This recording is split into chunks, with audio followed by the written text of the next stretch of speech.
새로운 살길, 이와 같은 제목으로 말씀을 전하겠습니다. 바벨탑은 하늘을 찌르려고 맘먹고 지은 고층탑이었습니다. 하나님께서도 그 바벨탑을 보시면서 걱정하셨을 정도인 거예요. 그래서 이제 사람들의 언어를 흩어서 그 공사를 막았습니다.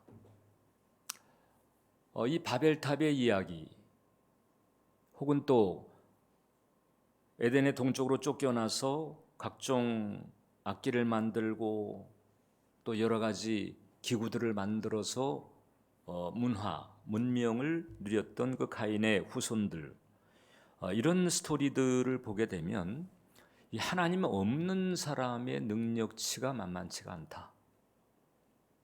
이것을 우리가 알 수가 있습니다. 물론 이제 만만치 않다라고 판단하는 그 기준은 대체적으로 이제 상식의 기준이죠.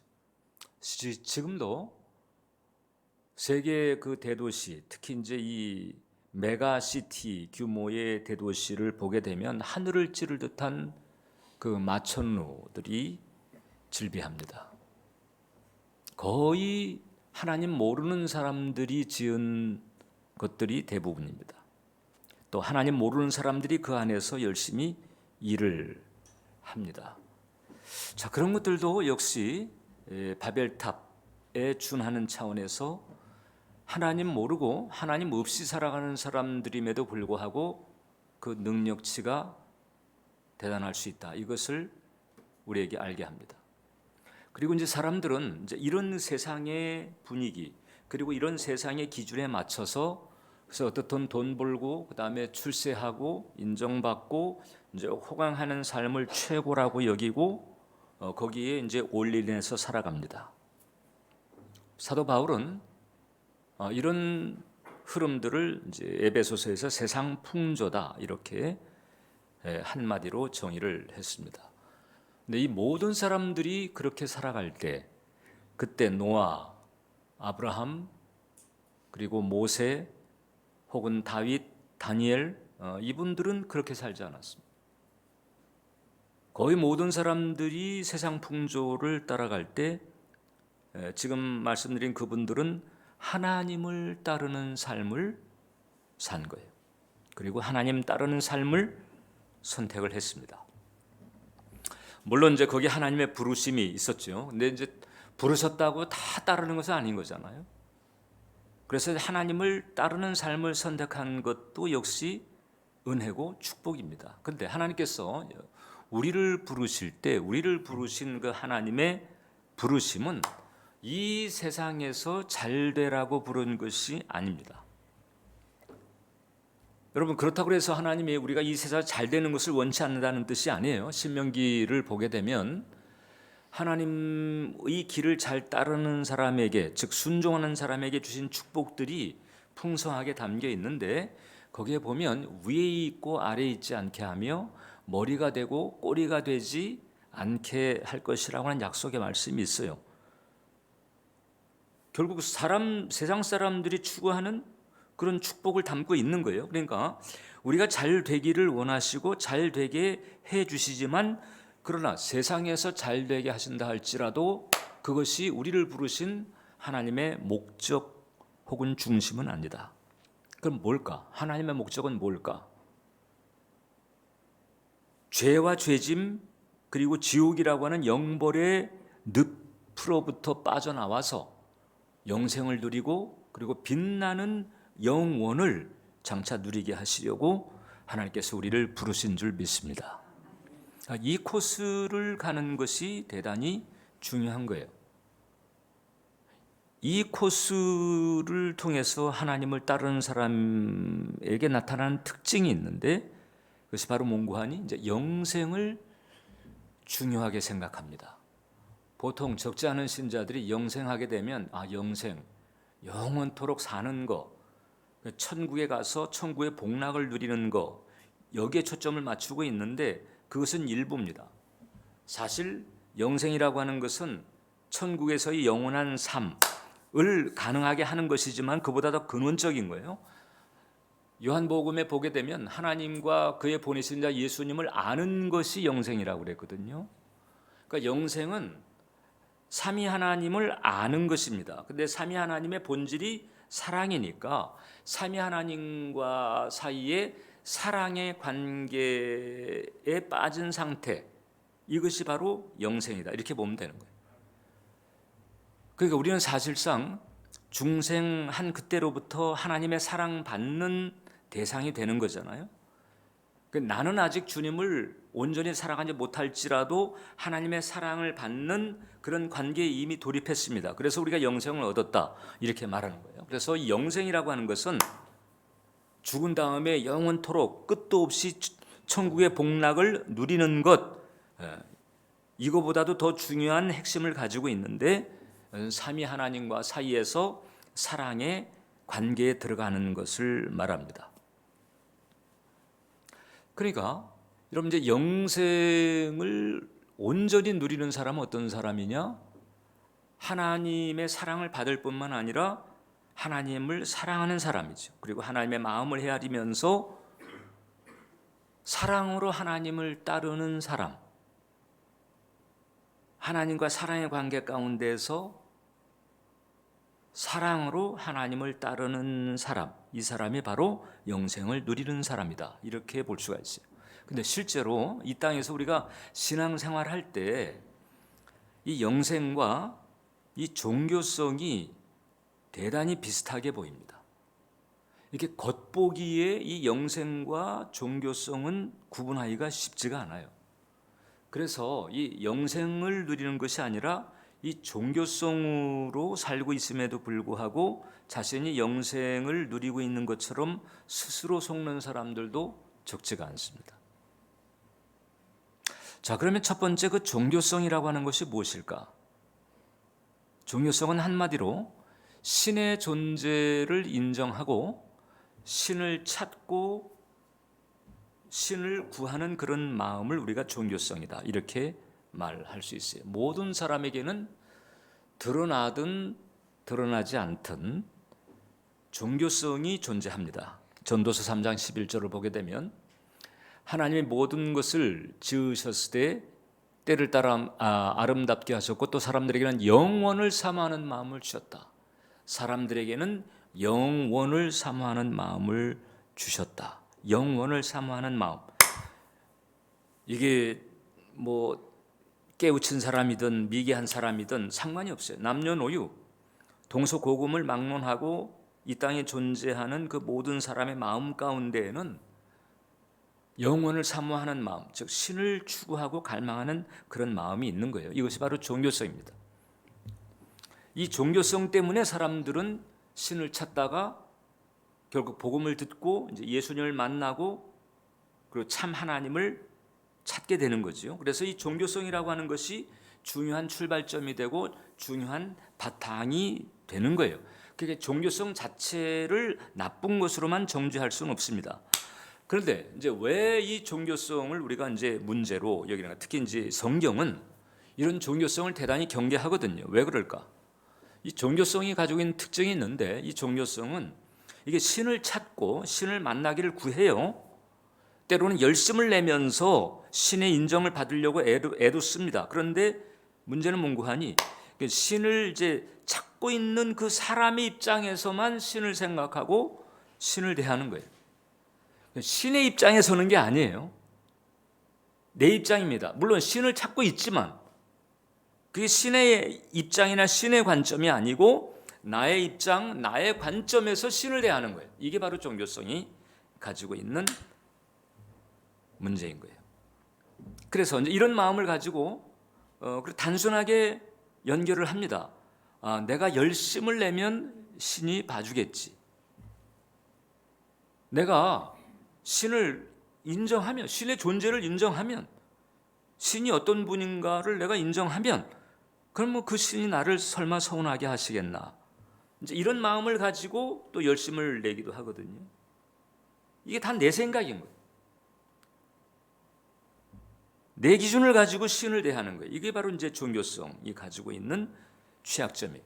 그 이제 이 수준을 이제 넘어서지 못하게 되면 어떻게 되느냐?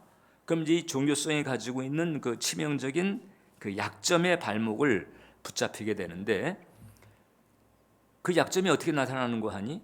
자, 다시 말씀드립니다. 신의 존재도 인정해요. 그리고 신을 찾기도 합니다. 그렇지만은 그냥 내 기준, 내 마음, 이것이 여전히 중심에 있기 때문에, 그래서 근본적으로 신의 마음에 합하거나 신의 뜻대로 온전히 사는 게 잘 안 되는 거예요.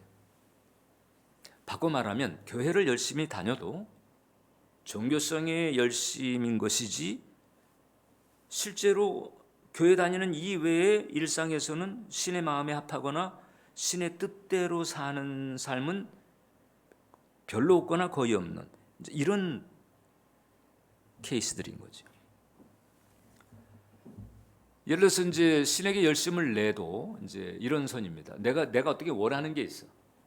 내가 해결받고자 하는 문제라든지, 뭐 고침받고자 하는 병이라든지, 기타 내가 혹은 얻고자 하는 그 무엇, 어떤 그런 것의 크기나 혹은 그런 것의 사이즈에 따라서 이제 신에게 보이는 성의의 정도가 이제 차이가 있을 수 있어요. 그래서 원하는 조건을 감안한 선에서 이제 성의를 보이는 수준으로 그 신과의 관계를 유지하려고 노력합니다. 이게 바로 이제 이 종교성에 나타나는 모습인 거예요. 이런 종교성은 중생하지 않은 사람에게는 뭐 그냥 종교성이 가득하죠. 중생하지 않은, 말할 것도 없이. 그러나 그 종교성이 드러나는 사람도 있고, 그래도 여기저기 찾아다니면서 신이 있나 두드려보는 사람도 있지만, 아예 종교성 자체를 덮어두고 그냥 세상 것에 매몰되는 그런 사람들도 엄청 많은 거잖아요. 그런데 이제 안타까운 것이, 이제 중생한 자에게도 종교성이 계속 중심에 자리 잡고 있는 경우가 있다. 자, 여러분, 이 종교성이라고 하는 것이 지금 말씀드린 것처럼 그런 한계가 있음에도 불구하고, 이 종교성 때문에 사람들은 신을 찾고 그러다가 복음을 듣고 그 다음에 참되신 하나님을 만나게 되는 거예요. 그리고 참되신 하나님을 섬기는 그런 과정에서도 종교성은 어떻든 신을 향해서 방향을 틀게 하는, 거기까지 뭐 가느냐 안 가느냐는 제쳐놓고라도 일단 신 쪽으로, 유물론이라든지 뭐 신의 부재 이게 아니고 그래도 신 쪽으로 방향을 틀게 한다는 점에서 어느 정도 이제 긍정적인 부분이 있긴 합니다. 그런데 이제 거기에서만 머무르는 게 문제인 거죠. 중생을 했는데 여전히 종교성에 머문다 하게 되면 어떻게 되느냐? 중생은 해서 이제 구원은 받아요. 죽은 다음에 천국 가지만은 이 땅에서 신앙생활할 때는 여전히 이제 자기 열심이나 자기 기준 가지고 합니다. 이제 성경이 있지만 성경을 몰라요. 왜? 성경 안 읽으니까. 성경을 안 읽으니까 여호와 하나님이 어떤 분인지, 여호와 하나님이 가지고 있는 그 독특하고 고유한 여호와 하나님의 뜻과 성품에 대해서 잘 모르죠. 그러니까 자기 열심을 가지고 신께 다가가려고는 하지만은 그냥 그 이상을 넘지 못합니다. 마치 그것은 부모 밑에서 자라면서도 부모 마음을 헤아리려고 하지 않고 그냥 계속 자기 마음대로만 하려는 그런 자식과 같다는 거죠. 누가복음에 이제 그게 이제 좀 극단적으로 한 경우가 탕자인 거잖아요. 그죠? 탕자는, 얘는 탕자로 살 때에도 아버지 마음을 몰랐고 돌아와 가지고도 아직 아버지의 사랑의 깊이를 몰라요. 네. 이런 것들이 이제 종교성인 거예요. 그래서 우리가 중생을 하고 교회를 다녀도 이제 우리가 많은 기도를 드리잖아요. 많은 기도를 드렸는데도 그 가운데서 많은 부분이 응답이 안 되는 이유, 혹은 주님을 향해서 우리가 설교를 듣고 마음의 소망을 가지고 뭔가 기대를 했는데 내가 했던 그 많은 기대가 무산되는 경우도 많잖아요. 그러니까 많은 기도가 응답이 안 되고 많은 기대가 무산되는 주된 이유 중에 하나라고 볼 수 있는 거예요. 그러면 좀 내 신앙이 이제 종교성이 아니고 좀 더 진정성 있는 쪽으로 가려면 이제 어떻게 해야 될까? 중요한 것이 내가 만드는 길이 아니에요. 내가 내 열심 가지고 내 생각 가지고 내 판단, 그러니까 성경 말씀의 내용과 상관없고 거기에 바탕한 것이 아니고 그냥 종교성에서 올라오는 내 생각, 내 기준 가지고 하나님에게 가는 길을 만들려고 하는 것이 아니고 하나님께서 열어놓으신 길, 하나님께서 예비하신 길로 가야 되는 거예요. 그러면 종교성을 극복할 수가 있어요. 하나님이 아니라 내가 만든 길 혹은 세상이 만든 길로 신을 찾는 것을 종교라고 합니다. 그러면 하나님이 만드신 길은 뭐라고 할까? 하나님이 만드신 길은 성경을 그걸 생명이라고 말합니다. 생명의 길인 거예요. 그래서 생명의 길이 있고 종교의 길이 있는데 이 종교의 길이 겉보기에는 비슷한 것 같아도 아니에요. 하나님을 깊이 진정으로 만날 수가 없어요. 요한복음 5장 26절을 보면 아버지께서 자기 속에 생명이 있음 같이 아들에게도, 아들 예수님이잖아요, 아들에게도 생명을 주어 그 속에 있게 하셨고 생명으로 충만한 분입니다. 그리고 그 삼위 하나님 아버지와 예수님에게 충만한 그 생명을 우리에게 주시려고 예수님께서 이 땅에 오셔서 십자가의 길을 터놓으신 거예요. 요한복음 6장 53절에 보니까 예수께서 이르시되 내가 진실로 진실로 너에게 이르노니 인자의 살을 먹지 아니하고 인자의 피를 마시지 아니하면, 여기서 예수님의 살과 피, 예수님이 십자가에서 몸짓고 피 흘리셨잖아요. 예수님의 십자가의 대속의 은총을 상징합니다. 이 예수님의 십자가의 대속의 은총을 통해서 그 삼위 하나님에게 가득한 생명을 우리에게 주신 거잖아요. 그러니까 여러분, 하나님이 생명이신데 그 생명은 어떻게 우리에게 전달됐는고 하니 예수님의 살과 피, 즉 예수님의 십자가의 대속의 은총을 통해서 내게 주어진 거예요. 그 예수님의 십자가의 대속의 은총을 우리는 간략하게 예수님의 보혈, 예수님의 피라고 말하는 거예요.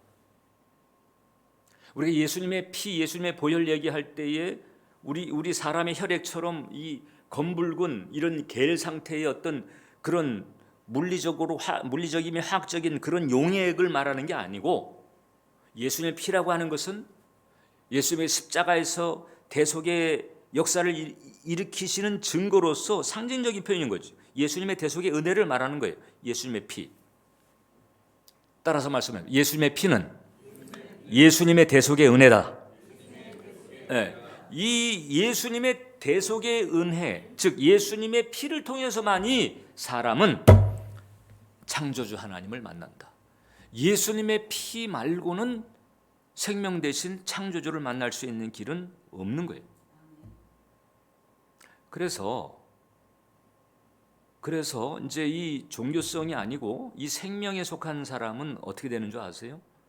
예수님의 피에 대한 감화가 있고 감사가 있고 깨달음이 있고 신뢰가 있어요. 그러니까 예수님의 피에 대한 감화의 마음이 있는가 없는가, 이것이 바로 종교성과 그 다음에 생명의 분기점이 되는 것이다. 예수님의 피에 대한 깨달음, 내가 죄인인데 창조주 하나님께서 아들을 보내셔서 십자가에서 몸짓고 피 흘리게 하사 그 죄를 대속하시고 거룩하시고 복되신 그 하나님에게 온전히 연합할 수 있도록 이 길을 열어주셨다. 이것은 내가 100번 1000번 죽었다 깨나도 내 노력 가지고는, 그리고 세상에 그 어떠한 돈이나 어떠한 것으로도 이것은 이룰 수가 없는 것인데 오직 예수님의 십자가의 대속의 은혜로 내게 이와 같은 은혜가 주어진 것이다. 이것을 깨닫고 그 길을 열어주신 그 하나님의 배려, 하나님의 사랑, 예수님의 희생, 여기에 대해서 감사하는 마음을 가지고 하나님께 다가갈 때 이게 바로 생명의 길인 거예요. 그건 이제 종교성을 넘어서는 거죠. 그래서 이런 길을 오늘 성경 본문에서는 새로운 살 길이다 이렇게 얘기하고 있는 것입니다.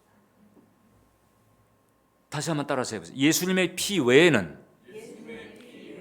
하나님 만날 수 있는 길은 없다. 오직 예수님의 피를 통해서만이 하나님을 만날 수가 있는 거예요. 그리고 이 얘기는 예수님의 피를 통해서만이, 즉 예수님의 십자가의 대속의 은총을 통해서만이 하나님에게 속한 것을 받을 수 있고 누릴 수 있다고 하는 것입니다. 중생, 즉 구원받는 것만이 아니고 구원받은 그 이후에 우리가 하나님께로부터 받는 모든 것들은 다 예수님의 피를 통해서 우리에게 열려주고 주어지는 거예요. 구원을 포함해가지고 우리가 신앙생활을 할 때에 누리는 승리에 속한 모든 것들 다 예수의 피를 바탕으로 우리에게 열려지고 우리에게 주어지는 거예요. 구약시대 보게 되면 하나님께서 모세에게 이제 내가 너희 가운데 거하겠다. 그리고 너희가 나에게 나올 수 있는 길을 내가 마련해 주겠다. 이래가지고 알려주신 것이 성막이잖아요.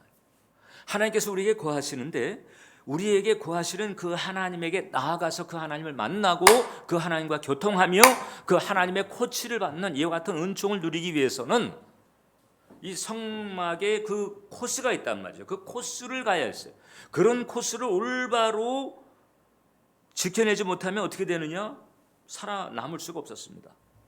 그러니까 이 성막이라고 하는 것은 하나님이 거하시는 곳일 뿐만 아니라 그 거하시는 그 하나님을 축복 가운데 만날 수 있는 길, 이것을 담고 있는 거예요. 근데 이제 성막에는 일단 동쪽 문을 향해서 들어가면 이제 그 뜰이 있고 그 뜰에 번제단이 있고 그 다음에 저기 이제 해달의 가죽으로 덮은 성소 건물이 있어요.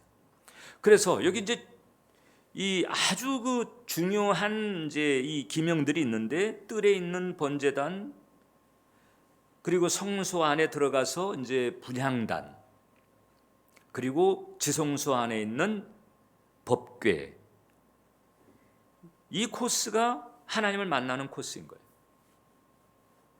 번제단은 죄사함 받는 곳이고 분향단은 기도하는 곳이고 법궤의 속죄소 안쪽은 살아계신 하나님의 임재를 체험하는 그런 곳입니다. 그런데 이게 다 공통점이 있어요. 번제단에도 희생제물의 피가 뿌려져요. 그리고 성소 안에 있는 분향단, 그 기도하는 곳에도 피가 뿌려집니다. 그리고 법궤 위, 지성소, 하나님의 임재를 직접 체험하는 그 영광의 처소에도 속죄소에 희생제물의 피가 뿌려지는 거예요. 그러니까 이 죄사함 받고 하나님께 기도하고 더 나아가 하나님의 임재 안에 하나님을 만나는 이런 거룩한 현장에 이르기까지 모두가 다 피가 전제가 되고 바탕이 되는 거예요. 모두 피를 뿌리고 피를 덮어야 했습니다. 그래야 죄사함 받고 그래야 기도가 연락이 되고 그래야 하나님 만날 수 있는 거예요. 그리고 이 하나님 만나게 되면 이제 어떤 축복이 주어지느냐? 출애굽기 25장 22절을 보니까 거기서 내가 너와 만나고 속죄소 위, 그 증거궤에 있는 두 그룹 사이에서 내가 이스라엘 자손을 위하여 내게 명령할 모든 일을 내게 이르리라. 거기서 내가 너와 만나고 그 너에게 네가 행할 모든 일을 내가 일러주겠다. 하나님께서 우리 인생에 우리 걸음걸음에 코치가 되고 선생님이 되고 돕는 분이 되시고 이러겠다는 거잖아. 삼위 하나님의 코칭 스텝이 되는 거예요. 이와 같은 은총이 언제 이루어지느냐?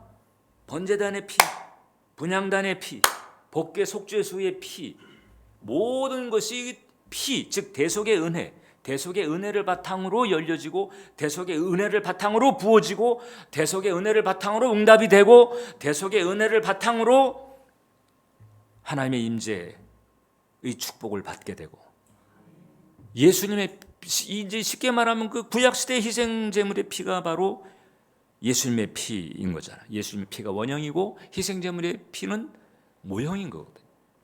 예수님의 피로 말미암아 우리가 구원받고 예수님의 피로 기도의 응답받고 예수님의 피로 하나님의 임재 가운데서 하나님의 음성을 듣고 하나님의 코칭을 받고 이렇게 갈 수 있다는 것입니다. 예수님의 피 이외에 이런 은총은 주어지지 않습니다. 예수님의 피를 의지하지 않으면 내가 아무리 40일 아니라 100일 금식을 하면서 하나님께 때를 쓴다 할지라도 예수님의 피의 은총 아니면 하나님의 것은 우리에게 열려지지 않는다. 내가 애를 쓰고 막 몸부림 친다 해가지고 그래서 하나님의 것이 내게 주어지는 게 아니에요. 내가 열망을 가지고 내가 애를 쓴다고 그래가지고 나의 간절함, 나의 행위로 하나님께 내게 연결되는 게 아니고 오직 예수 그리스도의 대속의 은총을 통해서만이 하나님의 것은 내게 연결이 되고 내게 주어진다. 우리가 신앙생활을 계속해 나가면서 자꾸 번번이 이 대목을 까먹습니다.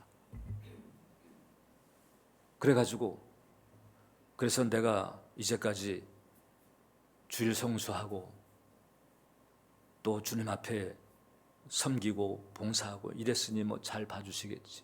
자꾸 또 행위로 쭉 빠져. 거기는 하나님 은혜가 흐르는 데가 아니라니까. 행위는 종교성은 하나님의 은혜가 흐르는 데가 아닌 거예요.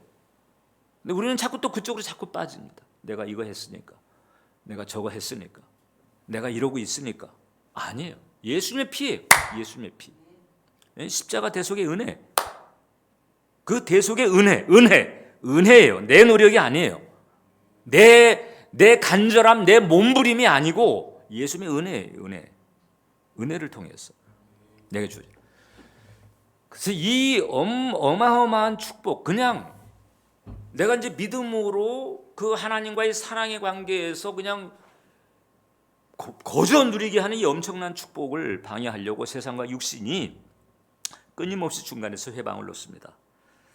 대체적으로 이제 두 가지 방식을 주로 이제 활용을 하는데, 첫 번째가 뭔가 하니 자꾸 이제 사람들을 하여금 이 도덕적 세련됨에 주력하게 만들어. 도덕적 세련됨.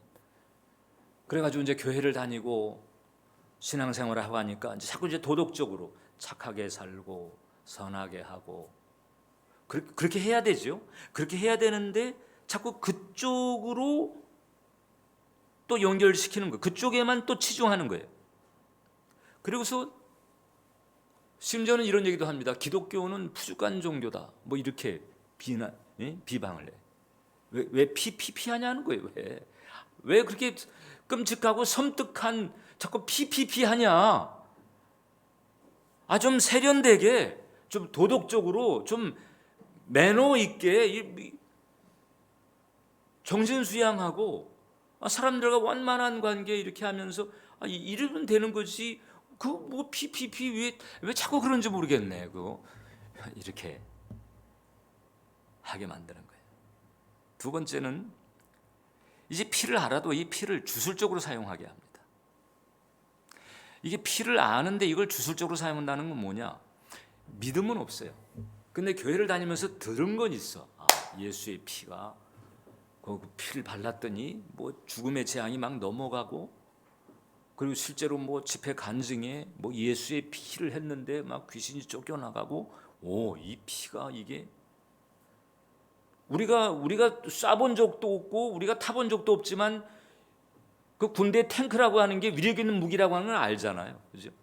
그런 것처럼 이게 지식적으로 이제 알아가지고, 그래가지고 이제 좀 어려운 일이 생기고 이럴 때 마치 주문 외듯이 예수의 피를 얘기합니다. 이게 보면 이제 영화 그 예전에 보면 그 엑소시스트 같은 영화가 있어요.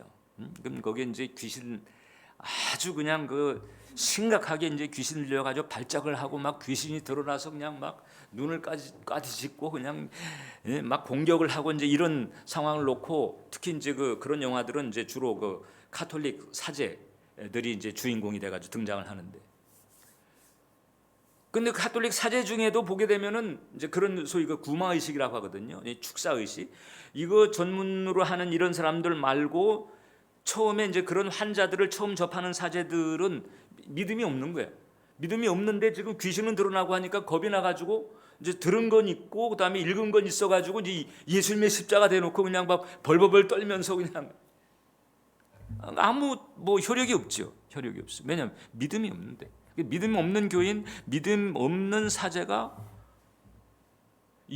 주님과의 사이에 대속의 은혜에 바탕한 인격적인 관계가 없이 그냥 교리적 지식 가지고 벌벌 떨면서 십자가만 내세우는 것 같은 이런 수준에서 예수님의 피를 쓰려고 하는 경우도 있다. 제가 볼 때는 적절하는 것 같아요. 나도 그런 적이 있었고. 그래서 실제 교회 다니는 교인 중에는 제가 말씀드린 이런 언저리에 속한 사람들이 상당히 많습니다. 그러니까 대속의 은혜를 철저하게 의지하는 게 아니에요. 그거보다는 제 마음속에 어떤 게 있는 건 내가 교회를 오래 다녔으니까, 내가 지금 뭐 직분이 내가 중직자인데, 그리고 내가 열심히 뭔가를 하고 있잖아. 그리고 내가 기본적인 매너는 잘 지켜왔는데 뭐 이런 것을 가지고 신과의 관계를 유지하려고 하는 이게 이게 종교성인 거예요. 그러니까 우리 마음이 이런 것에 기대는 순간 우리의 영혼은 생명의 길에서 이제 종교성으로 넘어가요. 그리고 사실상 이제 내 생각과는 달리 내가 신을 찾고 신을 위해서 뭘 한다고 하지만 사실상 신과 친하지는 않은 그런 경우가 많은 거예요. 마태복음 7장에 보면 마지막 날에 주를 위해서 일했던 사역자들이 주님에게 이제 주님 앞에 딱 서게 됐는데, 주님이 너희는 누구냐? 뭘 하다 왔냐? 이렇게 물었더니 이 사람들이 주님, 제가 주의 이름으로 권능을 행하고 주의 이름으로 예언을 행하고 주의 이름으로 놀라운 일을 한 것 아닙니까? 우리가 딱 그렇게 했을 때 예수님 뭐라고 그랬는고 하니, 근데 난 너희를 모르겠는데, 내가 사랑하는 사람들을 위해서, 그리고 나와 사랑하는 사이에 있었던 사람들을 위해서 마련한 자리에 너희는 못 들어와. 거기 너희 자리가 아니야. 난 너희를 모르겠어. 이렇게 하는 경우가 왜 그럴까? 이런 거죠. 그렇기 때문에 세 번째, 우리는 이 생명받은 증거를 잘 간수를 해야 된다. 그래서 이게 종교성이 아니고 생명에 속하게 되잖아요. 그러면 이 생명에 속한 사람은요, 어떤 티가 나는 거 아니, 예수님의 피를 알아가면서 하나님에 대한 이해가 깊어지고 하나님에 대한 사랑이 깊어지는 거예요. 여러분, 이 성경 전체가 예수님의 피로 말미암은 축복인 거예요. 예수님의 피에 대한 구절만 붙들지 말고, 그 예수님의 피로 말미암아 우리에게 주어진 그 풍성한 축복들을 담고 있는 것이 66권 성경이거든요.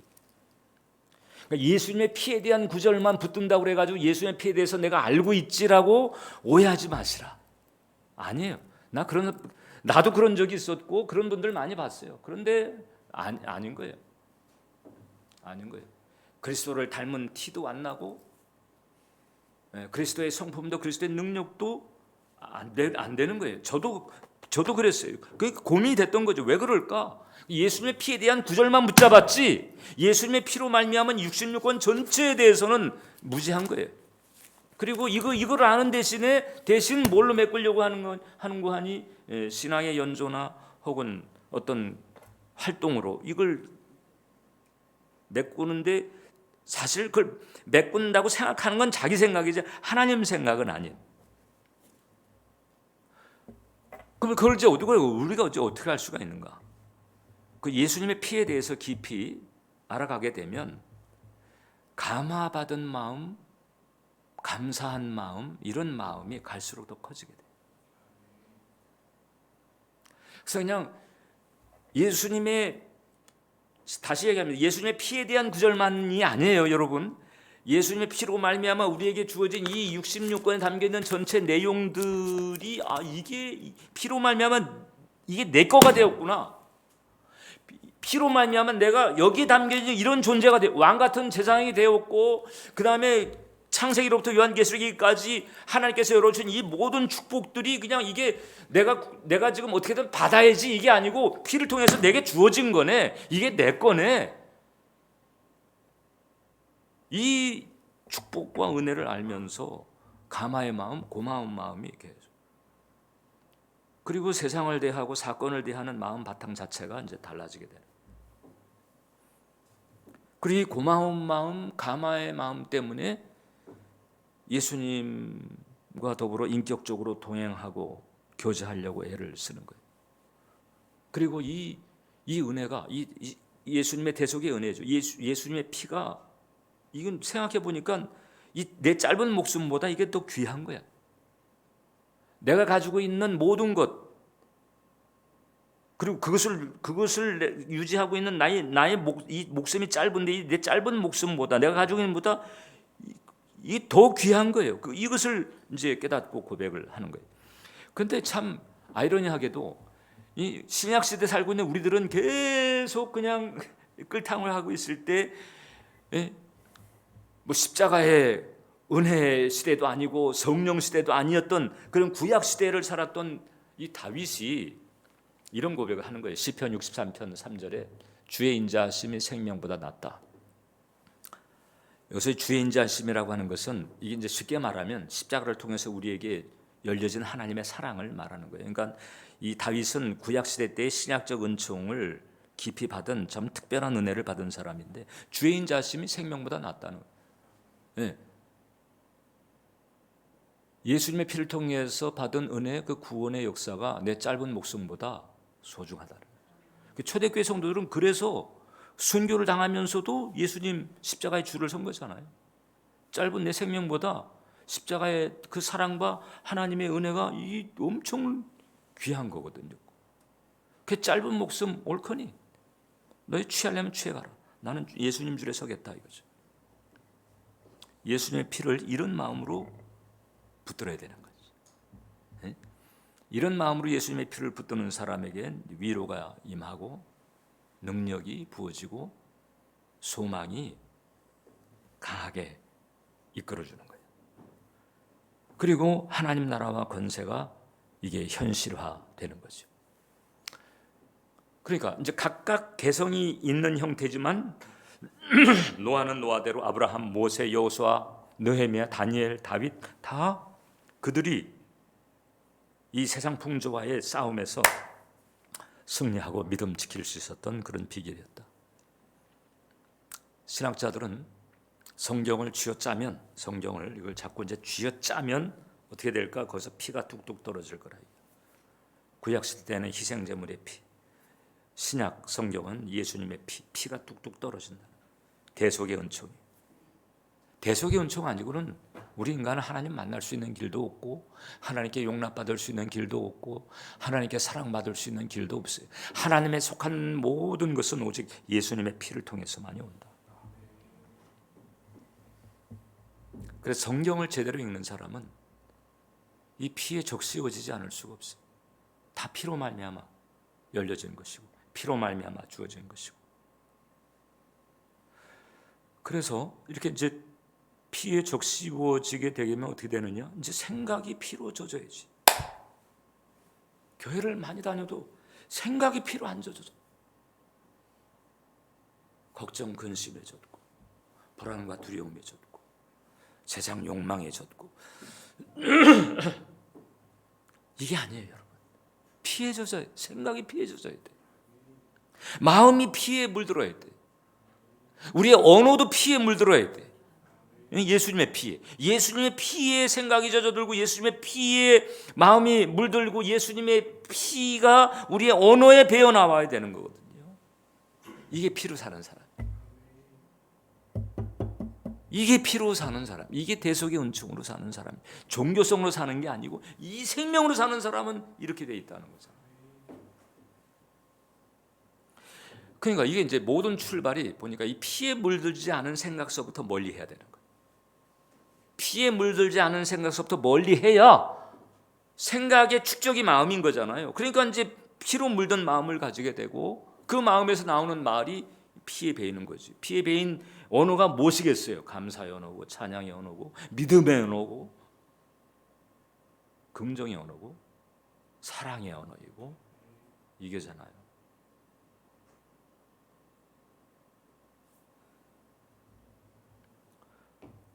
그래서 성경을 제대로 읽는 사람은 예수님을 잡고 예수님의 모습에 어른거려야 되고, 피에 적시워진다는 거죠. 그리고 그 피에 담겨 있는 하나님의 사랑, 하나님의 배려를 느끼면서 그 마치 사랑하는 연인 간에 그 한 구절 한 구절 그냥 막 새기듯이 이렇게 생각하면서 품고 소망하고 그리워하고 이런 것처럼 그렇게 된다는 거죠. 하나님과 사이. 그리고 이게 이제 영생인 거예요. 이게 성경이 말하는 영생이라고 하는 거예요. 이때 비로소 하나님이 살아계시다라고 하는 것이 이런 것이구나. 그게 열려요, 여러분. 그전에는 지식으로 교리로 그냥 갈망하는 마음, 두드리는 마음, 구도하는 마음으로 이렇게 두드렸지. 그분이 정말 살아계시면 맞네. 더 이상 그 임재를 부인할 수 없는 그런 은혜. 이제 거기에 들어간. 그 히브리서 9장 14절. 아까도 제가 이제 선포했잖아. 하물며 영원하신 성령으로 말미암아 흠없는 자기를 하나님께 드린 그리스도의 피가 어찌 너희 양심을 죽은 행실에서 깨끗하게 하고 살아계신 하나님을 섬기게 하지 못하겠느냐. 살아계신 하나님을 섬기는 생생한 생명의 교제인 거예요. 이때 우리의 신앙의 깊이가 달라지고 파워가 달라지고 분위기도 달라지고 생각서부터 피에 젖어야 됩니다. 피로 젖은 생각, 피로 물든 마음이 아니면은 죄송합니다만은 아직 어설프고 어중간합니다.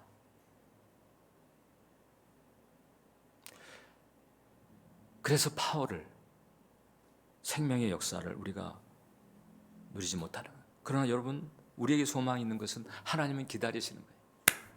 그 자리에 올 때까지 계속 기다리시는 거예요. 못 온다고 내치거나 못 온다고 먼저 자리 뜨고 이런 분이 아니고 계속 기다리시는 거죠. 얼마나 감사한지 몰라요. 기도하겠습니다. 살아계신 주님, 주의 인자가 생명보다 귀합니다. 주님의 사랑이 제가 가지고 있는 모든 것보다 귀합니다. 제 목숨보다 귀합니다. 어찌 그 사랑을, 그 생명을 저 같은 것에 비유할 수가 있사오리까? 피에 젖은 생각, 피에 물든 마음, 피가 배인 믿음의 언어, 사랑의 언어, 감사의 언어가 오늘 우리의 영혼에 충만케 해 주옵소서. 예수님의 이름으로 기도합니다. 아멘. 우리 찬송